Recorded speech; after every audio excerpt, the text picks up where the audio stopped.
হাই hello' ধন্যবাদ welcome back to my YouTube channel. তো আজি আকৌ আহিছোঁ আপোনালোকৰ মাজত নতুন এটা ভিডিঅ' লৈ। তো আজি আমি কথা পাতিম SSCGDৰ ফিজিকেলৰ ওপৰত। তো আমাৰ 20 আগষ্টত শুৰু হৈছিল SSCGD। তো 20 আগষ্টৰ আপডেটখিনি দি দিছোঁ। তো আজি দিম আমি 21 আগষ্টৰ আপডেট। তো 20 আৰু 21 তুলনাত কি বেলেগ হ'ল আৰু কি ডিফাৰেঞ্চ মাজত আৰু ফাৰ্ষ্ট দিনা আৰু ছেকেণ্ড দিনৰ মাজত সেইখিনি কথা পাতিম। তো ভিডিঅ'খন আজি বনোৱাৰ কাৰণটো হ'ল যে সকলোখিনি ফুল ডিটেইলছ লোৱাৰ পিছত আজি বনাবলৈ আহিছোঁ।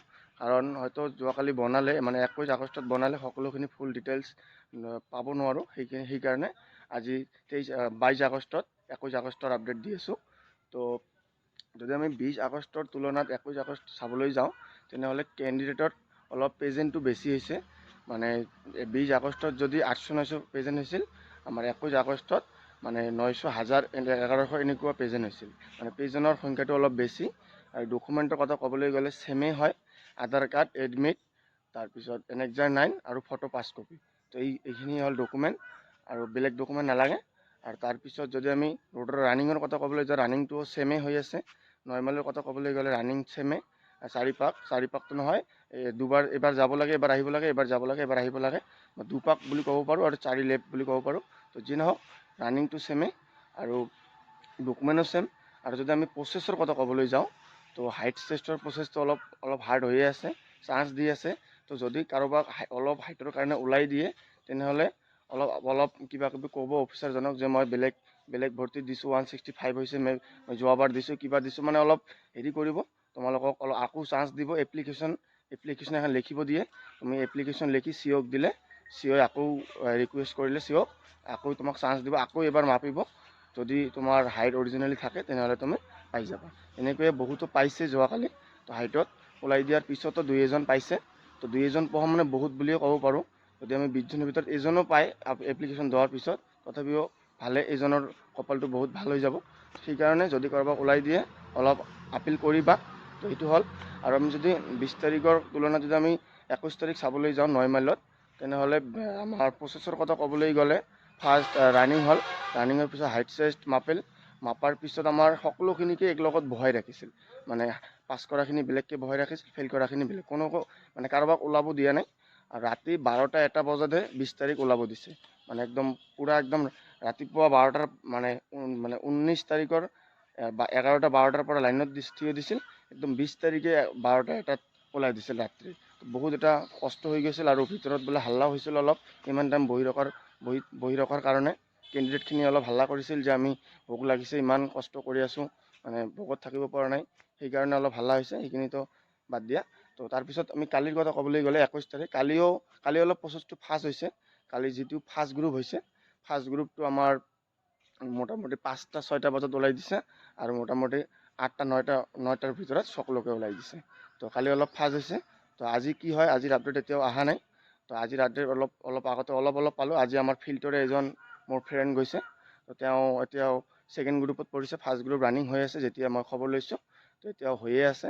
তো ই ছেকেণ্ড গ্ৰুপত পৰিছে বোলে। তো অলপ পিছতে আজিৰ আপডেটটো আজিয়ে পাব, একদম ফুল আপডেট আবেলি। কাৰণ মই একদম ফ্ৰেণ্ড গৈছে, নিজা ফ্ৰেণ্ড, মানে একদম ভাল ফ্ৰেণ্ড এজনে গৈছে আমাৰ ফিল্ডত একলগত ৰাণ মাৰা। তো সেইকাৰণে একদম আজিৰ আপডেটটো আজিয়ে দিব পাৰিম, একদম ফুল ডিটেইলছ। তো আমি যদি কালিৰ পাছৰ পাৰ্চেণ্টেজ ক'বলৈ যাওঁ, কালিও ফাৰ্ষ্ট গ্ৰুপত 50-60জনে দিছিল আৰু ছেকেণ্ড গ্ৰুপতো মানে ফাৰ্ষ্ট গ্ৰুপটো অলপ কমেই দিয়ে, তাৰপিছত লাহে লাহে বাঢ়ি যায়। আৰু কালি মই শুনা মতে 5টা গ্ৰুপ হৈছিল, 5টা গ্ৰুপৰ ভিতৰত মোটামুটি 800-900 মান কেণ্ডিডেট আহিছিল। তাৰ ভিতৰত যদি আমি একদম সকলোখিনি ক্লিয়াৰ কৰাৰ পিছত কোৱালিফাইড কেণ্ডিডেট চাওঁ, তেনেহ'লে 400-500 এনেকুৱা, মানে 50%ৰ নিচিনা কোৱালিফাই হৈ আছে। তো এইবাৰ নৰ্মেলত হাইট টেষ্টটো অলপ হাৰ্ড কৰিছে। আৰু যদি আমি চুকভিৰ কথা ক'বলৈ যাওঁ, চুকভিত ছেমেই হৈ আছে, একদম 20 আগষ্টৰ নিচিনা, ডকুমেণ্টটো ছেমেই। আৰু ৰোডতো এনেকুৱাই 10 পাক ৰান কৰিব লাগে, মানে 10 পাক ঘূৰিব লাগে। আৰু চুকভিটো ফেইল বহুত কৰি আছে, কাৰণ সেইটো ভুলেই হৈ আছে, মানে পাকটো গড়বড় হৈ আছে। মানে 10 ৰাউণ্ড মাৰিব লাগে, কিছুমানে 9 ৰাউণ্ড মাৰি ৰৈ দিয়ে। তো এইটো মানে একদম কিয় এনেকুৱা হৈ আছে, কাৰণ বহুতে ৰোডত প্ৰেক্টিছ কৰিছে, ৰোডত প্ৰেক্টিছ কৰাৰ পিছত তেওঁলোকে পাকটো গণাৰ মানে অভ্যাসটো নাই, সেইকাৰণে তাত গৈ 10 পাক মাৰিব লাগে, সিহঁতে পাকৰ ভুলত এৰি দিয়ে।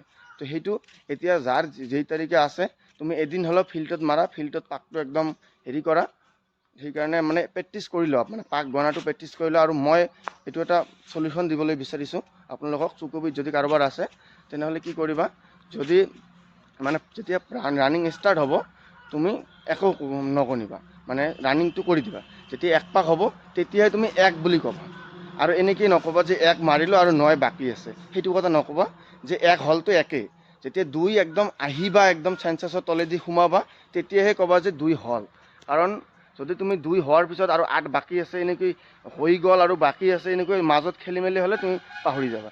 যিকোনো এটা ক'বা। আৰু যদি কোৱা যে 1 ৰানিং, তেনেকুৱা ঠিক আছে, 2 ৰানিং, 3 ৰানিং, এটা কথাই কৈ যাবা, ৰানিং ৰানিং ৰানিং। আৰু যদি কৈ যোৱা যে 5 ৰানিং আৰু মোৰ 4টা আছে, তো এনেকুৱা কৰিলে একদম 100% চিয়'ৰ ভুল হ'ব। কাৰণ মই যিখিনি প্ৰেক্টিছ কৰিছোঁ ইমান দিনৰ পৰা, মই 3-4 বছৰৰ পৰা ৰানিং কৰি আছোঁ, কিন্তু যোৱা কেইমাহৰ পৰা ৰানিং নকৰাৰ কাৰণে ময়ো এতিয়া ৰানিং কৰিব নোৱাৰোঁ। এইটো বাদ দিয়া, মানে প্ৰেক্টিছ মানে এক্সপিৰিয়েঞ্চত কৈ আছোঁ, ফিল্ডত মাৰাৰ এক্সপিৰিয়েঞ্চত কৈ আছোঁ।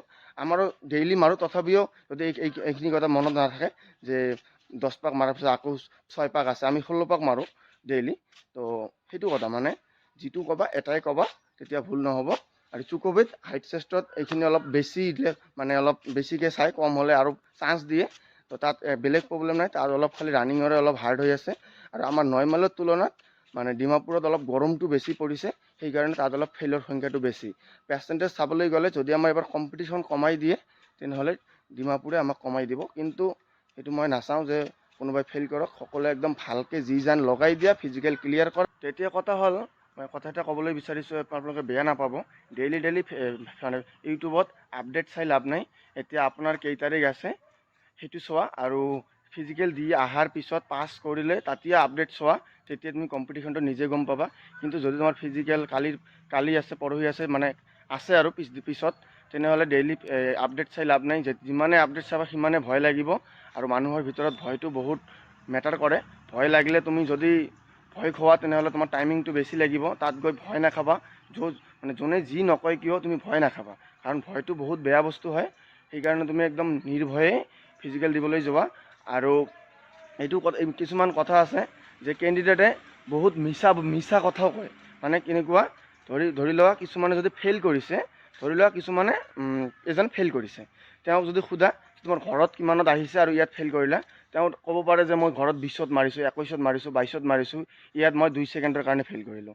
এনেকুৱা মানে কিছুমানে মিছাও কয়, কাৰণ বহুত মানে শুনিছোঁতো, এক্সপিৰিয়েঞ্চত কৈ আছোঁ, যে যদি কিছুমানে যদি 10 ছেকেণ্ডত ফেইল কৰে, তেওঁ ক'ব যে মই 1 ছেকেণ্ডত ফেইল কৰিলোঁ আৰু ঘৰত মই 23তে কমপ্লিট কৰি দিছোঁ। আমাৰ সেইটো মানে ক'ব নিবিচাৰে যে মই ঘৰতো নোৱাৰোঁ। সেইখিনি কথা মানে ৰানিং বহুতে কৰিব নোৱাৰে, 5 কিলোমিটাৰ ৰানিংটো ইমানো ধেমালি নহয়, ঠিক আছে। তো যাৰ আহি আছে, মই মোৰ এক্সপিৰিয়েঞ্চত কৈ আছোঁ, চুকবিত যদি পৰিছে, তুমি তোমাৰ ঘৰত ৰানিংটো 23ত আনিবলৈ চেষ্টা কৰা। ৰোডত যদি কৰি আছা, ৰোডত যদি তুমি 23ত মাৰিব পাৰা, চুকবিত 100% চিয়'ৰ পাছ কৰিবা। এইটো মোৰ এক্সপিৰিয়েঞ্চত কৈ আছোঁ। আৰু যদি তুমি 9 মাইলত আছা, 9 মাইলত যদি তুমি ফিল্ডত যদি তুমি 24ত সোমাই আছা, 100% চিয়'ৰ পাছ কৰিবা। আৰু যদি ৰোডত যদি তুমি 24ত সোমাই আছা, তেতিয়াহ'লে তাত চেম মাৰিলে পাছ কৰিবা। আৰু যদি তুমি ৰোডত যদি 23.5ত সোমাই আছা, তেতিয়াহ'লে 100% পাছ কৰিবা। এইটো মোৰ এক্সপিৰিয়েঞ্চত কৈ আছোঁ। যদি কোনো প্ৰব্লেম নহয়, শৰীৰৰ চেম ৰানিং যদি কৰা, তো সেইটোৱে আৰু ভয় নাখাবা। যদি যি নকয় কিয়, আপোনালোকৰ যিখিনি কৰণীয় কাম সেইখিনি কৰি যোৱা। আৰু এতিয়া মেইন কথা হ'ল, তোমালোকে খাবাৰ বেগত লৈ যাবা। এইখিনি কথা বাদ দি এতিয়া আপডেট চাই লাভ নাই, কৰণীয় কামখিনি কৰি যোৱা। তুমি যেতিয়া যাৰ যেই তাৰিখে আছে, তুমি যিখিনি মানে প্ৰয়োজনীয় বস্তু এইখিনি ভালকৈ লৈ যাবা। পানীৰ বটল লৈ যাবা, খাবলৈ বস্তু লৈ যাবা, কাৰণ ভিতৰত তেনেকুৱা ভাল পানীৰ খোৱা ব্যৱস্থা নাই। সেইকাৰণে একদম ভালকৈ এইখিনি সকলোখিনি বস্তু লৈ যাবা। আৰু ডকুমেণ্ট যিখিনি ক'লোঁ, ফটো 5 কপি কিন্তু লৈ যাবা, ফটো লাগিবই কম্পালচাৰী। সেইখিনি বস্তু ভালকৈ লৈ যাবা। তো কাৰ 28 তাৰিখ আছে, ময়ো গৈ আছোঁ, লগ পাম। আৰু আজি সন্ধিয়া এখন শৰ্ট মানে ভিডিঅ' আহিব। তো ডেইলি একেটা আপডেট দিব ভাল নালাগে। তো এতিয়া যিখিনি ভিডিঅ' দিম, একদম শৰ্ট ভিডিঅ' দিম, জাষ্ট খালি কিমান পাছ কৰিলে সেইটোৱে আৰু। কাৰণ মানে আজিৰ পিছত একদম আমাৰ এই ফিল্ডত ডেইলি মানে আছে আৰু মানে মানুহ আছে। সেইকাৰণে আজিৰ পৰা মানে আপডেটটো একদম বঢ়িয়াকৈ ধুনীয়াকৈ আপডেট পাম, কিমান দিনত মানে কোন দিনত কিমান পাছ কৰিলে, কেতিয়া কিমান হ'ল। তো মেইন কথা হ'ল, আৰু এটা কথা যে কোনো কেণ্ডিডেটে 100% চিয়'ৰ দিব নোৱাৰে যে আজি কিমান প্ৰেজেণ্ট হ'ল, আজি কিমান পাছ কৰিলে। এইটো মানে খালি নিজৰ গ্ৰুপটো ভালকৈ ক'ব পাৰে যে আমাৰ গ্ৰুপত ইমানজন দিছে, ইমানজন পাছ কৰিছে, ইমানজন ফেইল কৰিছোঁ। তো নিজৰ গ্ৰুপটো মানুহ ভালকৈ ক'ব পাৰে, আৰু বাকী বেলেগৰ গ্ৰুপৰ কথা বেলেগে ক'ব নোৱাৰে। সেইকাৰণে কোনো কোনো ইনফৰমেশ্যন একদম 100% চিয়'ৰ নহয়, তো তথাপিও 99% চিয়'ৰ হয় কিছুমান কথা। যিয়ে নহওক, এইখিনি আছিল সৰু ভিডিঅ'। ভাল লাগিলে লাইক কমেণ্ট শ্বেয়াৰ ছাবস্ক্ৰাইব কৰি দিব। তো আজিৰ শৰ্ট ভিডিঅ', শৰ্ট ইনফৰমেশ্যন, ফুল ইনফৰমেশ্যন লৈ আহিম আবেলি। তো বাই বাই, নেক্সট ভিডিঅ'ত আকৌ লগ পাম।